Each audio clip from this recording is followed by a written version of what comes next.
Friends, कैसे हो आप सब। तो डियर, आज की क्लास में हम लोग सीडीपी का प्रैक्टिस सेट करने वाले हैं। ठीक है, तो चलिए हमें क्वेश्चन कैसे देखने को मिलता है आपका एग्जाम में, आज के क्लास में हम लोग डिस्कस करते हैं। पहला क्वेश्चन है आपका कि विकास के संबंध में कौन सा कथन अनुप्रयुक्त प्रतीत होता है, मतलब जो कथन सही नहीं है। ठीक है, तो देखिए यहाँ पे थोड़ा सा अलग तरीके से पूछा गया है। ठीक, पहला ऑप्शन है विकास निश्चित प्रतिमान का अनुसरण करता है। नेक्स्ट है विकास के विभिन्न गुणों में सहसंबंध होता है। नेक्स्ट है विकास की प्रत्येक व्यवस्था की अपनी विशेषता होती है। देखिए हमारा करेक्ट आंसर क्या होगा, तो कौन सा कथन अनुप्रयुक्त प्रतीत होती है, मतलब कौन सा स्टेटमेंट जो है सही नहीं है। अगर हम देखें तो ये हमारा तीनों जो है स्टेटमेंट बिल्कुल सही है। विभिन्न गुणों में सहसंबंध होता है, बिल्कुल सही है, यानी जितने भी विकास होता है उसके जितने भी गुण होता है एक दूसरे से तो संबंध रखता ही है। अगर आपका मेंटल डेवलपमेंट अच्छा रहेगा तो आप पढ़ने में भी अच्छा रहिएगा, है ना। तो कहीं ना कहीं शारीरिक विकास अच्छा रहेगा तो आपकी मतलब कि विकास मतलब कि क्या कहते हैं, बौद्धिक विकास भी अच्छा रहेगा। तो कहीं ना कहीं जो है विभिन्न गुण जो रहता है सहसंबंध रखता है। ठीक है, और निश्चित परिणाम का अनुसरण, इसका कोई निश्चित परिणाम नहीं है, ये भी बिल्कुल सही है। और प्रत्येक व्यवस्था की अपनी, हाँ, हर एक व्यवस्था जो भी है उसकी अपनी अपनी व्यवस्था यानी विशेषता होती है, विशेषता होती है। जैसे आप बाल्यकाल में, ठीक है, अगर आप शिष्य काल में मतलब बाल काल में गए, फिर किशोर अवस्था में गए, ठीक है, तो हर एक अवस्था की जो विकास होती है उसकी अपनी अपनी विशेषता होती है। तो आंसर डी जो रहेगा करेक्ट आंसर हो जाएगा। ये सभी सही है भाई, तो आंसर डी हो जाएगा, उपयुक्त में से कोई नहीं। नेक्स्ट है अंग्रेजी भाषा शब्द हेरिडिटी। देखिए ये वंशानुक्रम होता है हिंदी में, और इंग्लिश में हेरिडिटी होता है, जिसको हेरिडिटास से निगमित हुआ। हेरिडिटास किस भाषा का शब्द है। देखिए ऐसे भी क्वेश्चन जो है हमें सीटेट में देखने को मिलता है। लेटिन है, ग्रीक है, रोमन है, जर्मन है, तो ये एक लेटिन शब्द है।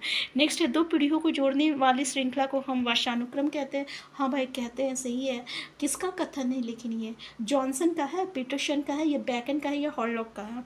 तो आपको पता है ना कि हम लोग वंशानुक्रम या हेरिडिटी किसको कहते हैं। जैसे फादर, ग्रैंड फादर से फादर के पास आया, फिर फादर के पास सन के पास गया, डॉटर के पास गया, तो इसी को ना हेरिडिटी कहते हैं। तो करेक्ट आंसर क्या हो जाएगा, करेक्ट आंसर ये बेकन ने कहा है, तो आंसर सी हो जाएगा। नेक्स्ट जीन है, जीन क्या है, गुणसूत्र में पाए जाने वाले छोटे छोटे रासायनिक अणु।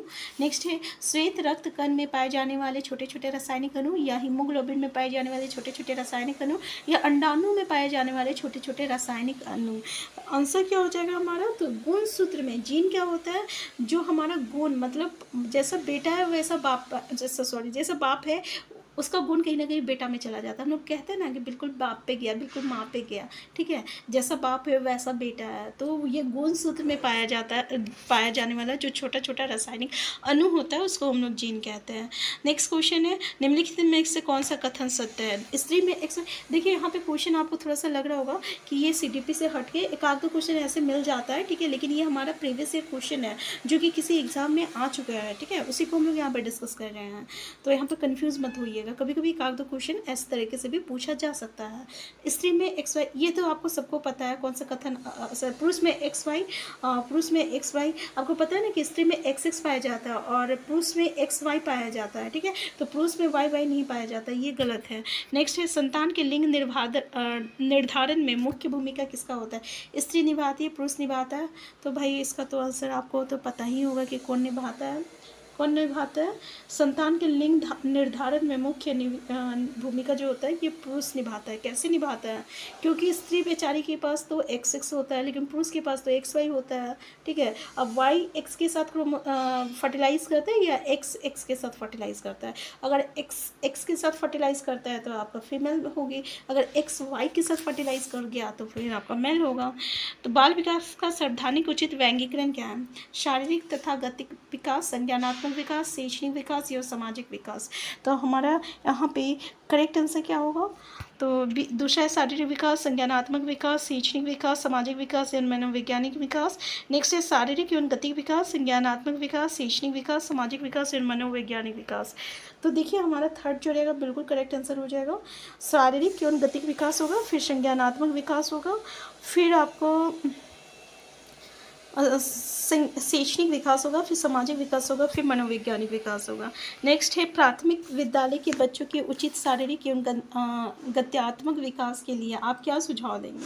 पहले, बच्चों के लिए खेल के साथ जो सामान उपलब्ध होने चाहिए। दूसरा, विद्यालय में समय समय पर खेल प्रतियोगिताओं का आयोजन किया जाना चाहिए। ये नेक्स्ट है शारीरिक व्यायाम नियमित रूप से करवाना चाहिए। उपयोग सभी क्या होना चाहिए? तो भाई ये तीनों चीज़ तो होना चाहिए, तो आंसर डी हो जाएगा। तीनों इंपॉर्टेंट है, तो तीनों को हम लोग सुझाव देंगे। नेक्स्ट है संज्ञानात्मक विकास में बच्चा अपने पर्यावरण के साथ अतः क्रिया करता है। तो बताइए संज्ञानात्मक विकास में क्या वो पर्यावरण के साथ अतः क्रिया करता है, या फिर बच्चा अपने संबंधियों के साथ अतः क्रिया करता है, या बच्चा अपने मित्रों के साथ अतः क्रिया करता है, या बच्चा अपने वातावरण के साथ अतः क्रिया करता है? ठीक है, तो हमारा करेक्ट आंसर क्या होगा? हमारा करेक्ट आंसर हो जाएगा वो पर्यावरण के साथ अतः क्रिया करता है। इसको हम लोग संज्ञानात्मक विकास कहते हैं। नेक्स्ट क्वेश्चन है आपका कि मनुष्य अपने जन्म से ही पर्यावरण के प्रति जो भी शारीरिक और मानसिक उपागम करता है वो अतः क्रिया कहलाती है। ये कथन किसका है? बेकन का है, रुथ बेनेडिक्ट का है, या पियाजे का है, या पीटरसन का है? तो ये स्टेटमेंट जो है हमारा ये पियाजे के द्वारा किया गया है कि मनुष्य अपने जन्म से ही जो है पर्यावरण के प्रति जो भी शारीरिक और मानसिक उपागम करता है वो अतः क्रिया कहलाती है, और ये कथन जो है पियाजे ने कहा है। ठीक है, तो आज की क्लास हम यहीं तक रखते हैं, हम फिर मिलते हैं नेक्स्ट क्लास में। Thank you.